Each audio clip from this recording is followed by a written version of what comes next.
Start out with reporting about what Charleston County is doing at this time. At 2 o'clock this afternoon, we went to OPCON 2, which heightens our elevation and awareness for the storm. We are not out of the woods. I can't say that enough. We are not out of the woods right now. We are still within that cone of error that they show you on there. I know the line looks like it's going through Georgia and up that way, but we are still could feel impacts of this storm in the Charleston County coastal area. So I want everybody to understand we are not out of the woods, okay?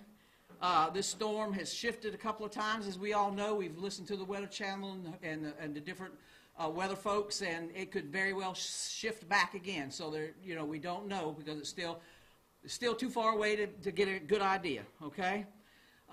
Pay attention to your local officials. That's what we're here for. We are here to get you the correct and proper information for our areas, okay?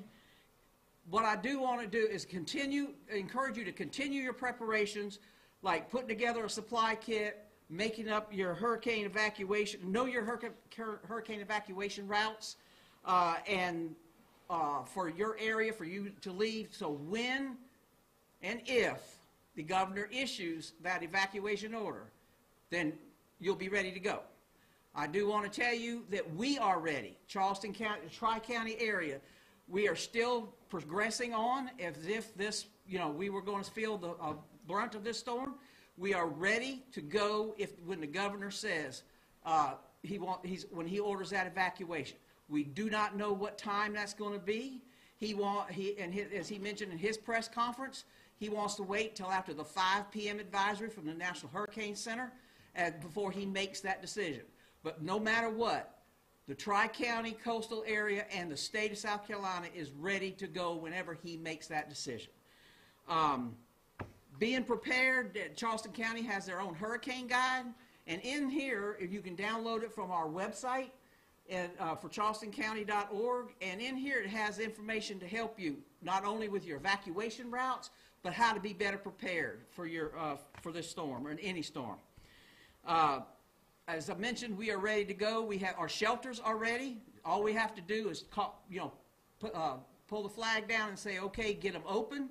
And again, that is all based on the governor's order. And he is the only individual in the state of South Carolina that can order an evacuation. And I emphasize order, okay? I'd like to end by saying just don't let your guard down, all right? Just continue monitoring the local media and continue preparing and continue making the decisions you think are best for you and your family as it comes to this storm, okay? And at this time, I'd like to bring up the Chairman Jay Byers from Dorchester County. Thank you, Kathy. Good afternoon, everyone. Dorchester County went to OPCON 2 at noon today, and as Kathy had mentioned earlier, that's just a mode of getting ourselves even more prepared. I fielded a couple of phone calls today, and I just want to clear up a few things because a lot of people were asking, why do you go to OPCON 2, yet we're not ordering evacuation? The governor has held off on ordering that evacuation. It's important for folks to realize we're not out of the woods yet. So from that standpoint, your county governments, your local governments, we're still doing everything we can to get ready, but at the same time, we want to make sure that we're in a position to do what we need to do. You need to be in a position to evacuate if necessary. If the governor orders that, be ready to go. But right now, we're in a position where you can watch the storm. We've seen the track change, but it can also change back. So it is something just from a clarity standpoint. Yes, we're at OPCON 2 because we're still going to see some type of event. We're still going to get some rain. We're still going to get some wind, and we're going to be ready for that, especially in Dorchester County. We've seen some low-lying flooding the last couple of years. We know where those areas are. County Public Works has gone out and cleaned out 60 miles of ditches as much as we can to get ready for that, and it's important that folks know that we're doing those things. Sandbags, we got those out at noon today. We were done in an hour. So if you're a Dorchester County resident, those sandbags are going quick. We'll try to get some more out for you tomorrow. The other things with Dorchester County, we did have an emergency meeting today at noon. And in that meeting, we passed an emergency resolution so that county staff, if necessary, we can go to a curfew. That is for your safety and for the security of your home and your valuables as well as your loved ones. So if we do go to that curfew is meant to keep people off the roads so that our sheriff's departments can make sure that people are not where they're not supposed to be, but also to keep our first responders safe. Once sustained winds get over 39 miles per hour, we will pull first responders. So if you're out there in that type of event, you will not have help coming to you immediately if you need it. So it is something that when we put that curfew out there, it's important for you to be able to recognize it and respect it and stay indoors. The only other thing that I would say is, you know, from the standpoint of Dorchester County, we want to wish you all to be safe. We want you to be able to get out of here and pay attention to the governor when he makes that announcement. If he does announce that it's time to evacuate, please do so. If you decide to stay, be prepared, as we said yesterday, be prepared for possible days without power. We know that that storm trajectory right now has taken a little bit of a westward turn. It may come back this way. And regardless, we may still see some events that put you without power. If you decide to stay, you better be prepared for it. And then when it's safe to get back out, roll up your sleeves, let's go to work helping our neighbors. Thanks, everyone. God bless you. Okay, at this time, Public Information Officer Hannah Moldenhauer. I was going to call her Mosley, but that's fine. Yes, it's Hannah Moldenhauer. I think a lot of us woke up today and throughout the day we've seen the tracks and we've been breathing a little easier, but certainly not time to breathe a sigh of relief yet. Today and tomorrow are critical, and like they said, certainly not a time to put our guard down. And while the current track is good news for many in the Tri-County area, it also makes our decisions a lot more difficult. So Berkeley County leaders, Tri-County leaders, the decisions we've made thus far are decisions we feel are in the best interest of the citizens. Now, Berkeley County is currently operating at an OPCON level 2, and that decision was made at noon today. We do anticipate going to OPCON level 1 tomorrow, and that would mean our emergency operations center would be staffed 24 hours. Berkeley County offices are closed today. They will also be closed on Monday, and on Monday we will make the decision whether we want to close them additional days. Another big message is we've seen this movie. We know that the low-lying areas often flood. If you live in a low-lying area in Berkeley County, we are urging you to temporarily relocate because we do know that this storm will have impacts, especially on those low-lying areas. As far as shelter information goes, no shelters in Berkeley County have been opened yet. When and if the governor gives the evacuation orders, that's when we'll make a decision. We will identify the shelters at that time. We do know if we have to open a shelter, we will not have a pet-friendly shelter. So if you are planning on leaving or if an evacuation is ordered and you plan to take your pet with you to a shelter, please, please make other plans. We do know that we will have a medical needs shelter open again if that order is given by the governor. As far as sandbags go, over the last 3 days, 50,000 sandbags have been distributed in Berkeley County, and that has been from 22 different fire stations. It's a lot of sandbags. Our citizen call center is still opened, manned right now until 7 o'clock, and tomorrow morning we will start, hopefully, that 24 hours answering any calls that you have. I'm going to say that number one more time. We said it yesterday. It's 843-719-4800. Again, we are hoping that this track will continue to shift, but we are preparing for otherwise. Thank you. Thanks, Andy. Okay, at this time I'd like to invite Chief Mitch Lucas to come up and speak on behalf of the Sheriff's Office. Whether there's an evacuation order given or not, we're going to be on our emergency watch list beginning in the morning at 6 o'clock and probably run through Monday into Tuesday with it. The biggest reason is the flooding that's already been mentioned here. We've got a little over 100 miles of coastline, a lot of low-lying areas in those along those coastal rivers and streams and creeks and everything else. I think the rest of the police departments, law enforcement agents in Charleston County are going to follow that same rule. May alter it some come Monday, but right now we're going to be in emergency mode. And let me throw a lifeline out. If we do open shelters with the governor's command, we have a pet-friendly shelter. And if you're from another county and there's not one available there, we'll be glad to help you all out with that. Thank you. Thank you, Chief. Okay, Trooper Bob, would you like to come speak about the evacuation? Sure. Good afternoon. As far as the Highway Patrol, we are still ready. As I stated yesterday, we're still on standby waiting the governor's orders. Just two issues down here that I saw today. I drove through I-26 westbound just west of Somerville. I did see some congestion around the 199 mile marker, the Somerville exit, and that's because it's going from 3 lanes into 2 lanes. But once you get past that point, it's back up to interstate speeds. The interstate congestion you'll see is mainly on I-95. coming into our state. I can't imagine anyone going southbound, but there's a overturned tractor trailer right now in Jasper County at the 19-mile marker southbound. Troopers are working to clear up that collision, but it should be clear here shortly. We're working to clear it up, but I can't imagine why anybody would go southbound. But you'll see a lot more congestion and more traffic on I-95 than you will see on Interstate 26. Thank you. Lieutenant Zorn with the Coast Guard. Good afternoon. I want to give a quick update on the port condition. We're continuing to monitor the forecast, and we're going to provide updates if there's going to be a restriction or closure if needed. But we're going to try and do that as late as possible to facilitate commerce. We also want to let everyone know that the Coast Guard is pre-positioning our people, boats, and aircraft so that they're ready to respond immediately after the storm hits. And then finally, for all of our boating public, stay off the water. Heed those watches, warnings, and advisories so that you're safe and that we can respond afterwards, because our capabilities are going to be restricted during a storm like this. Stay off the water, stay off the beaches, and heed those warnings. That's all. Thanks. Thank you. Okay, I would like to add one more thing too. Again, the social media is a key thing that we are using. We're utilizing it to our benefit, and so is my counterparts here.